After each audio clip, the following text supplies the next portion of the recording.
Have you guys ever been told something that sounds like a compliment, but it's not?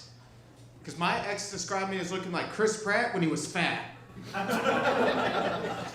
Gotta say, don't like that comparison.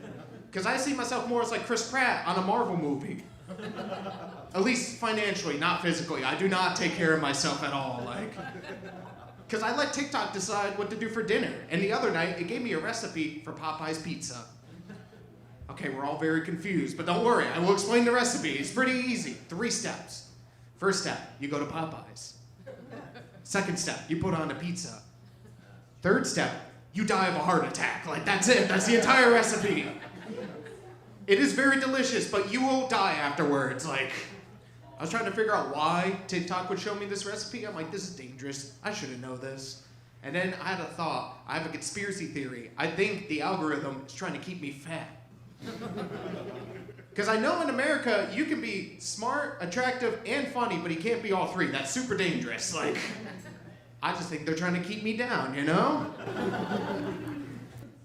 I've been told I have a friendly face, and when you have a friendly face, people assume things about you. Like, for example, if I wore a red t-shirt and khakis, people assume I work at Target. I had to try this out, and I got mixed results. Because at one store, I'm a boy in the month. But in another store, pending assault charges. It's not my fault. There's a 10-year-old that last PlayStation 5. I had to make a decision. So I found out that Target sells restraining orders all of a sudden. It's okay, I'm a greeter at Walmart now. I now own the store, so. I put all my kids' fights on pay-per-view, so. It's tough out there in this economy. I will tell you about a job that I did have before. I worked at a haunted house for 5 years. Yeah. I can tell we're not liking this already. Cool. Just like most people that go through a haunted house are like, well, I don't want to be here. This is something that they told me when I started working at the haunted house. They told me that people do weird stuff when they get scared. But they don't tell you what that is because it's different from person to person. And I found out that thing is shoving their girlfriends into my face. You know what it's like to get paid to scare people and then have a girlfriend shoved into your face? Not fun.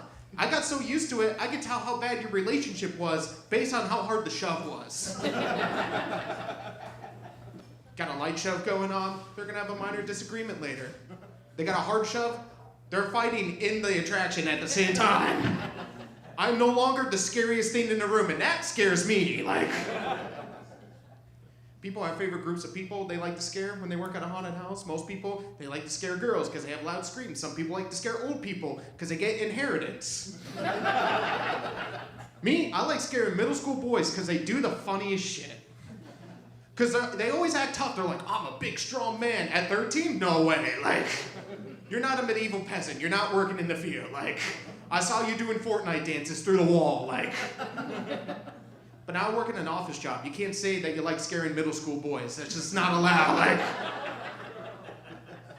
I said that, but I get to do a private show with HR and the FBI, so I think that's pretty cool, like.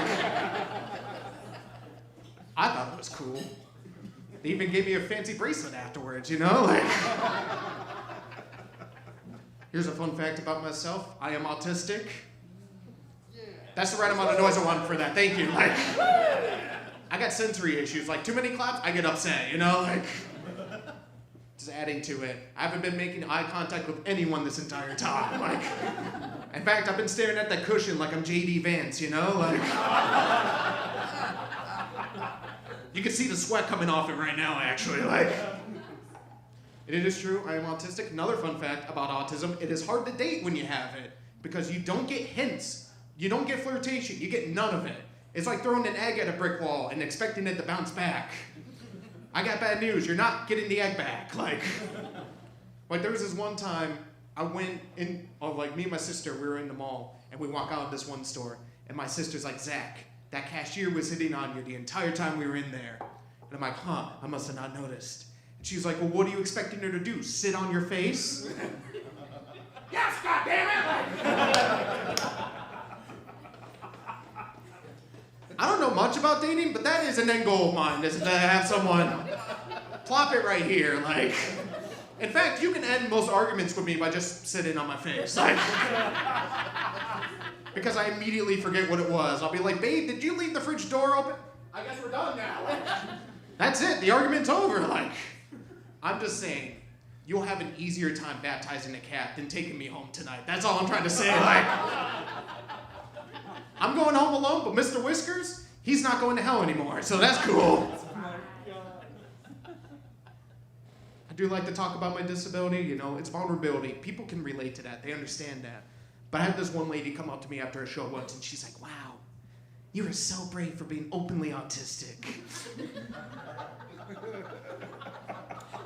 That's a weird phrase, guys, right? Openly autistic. Like, I didn't know that coming out of the Lego store was a thing now. Like, my bad. Like, I will say this, I will end on this.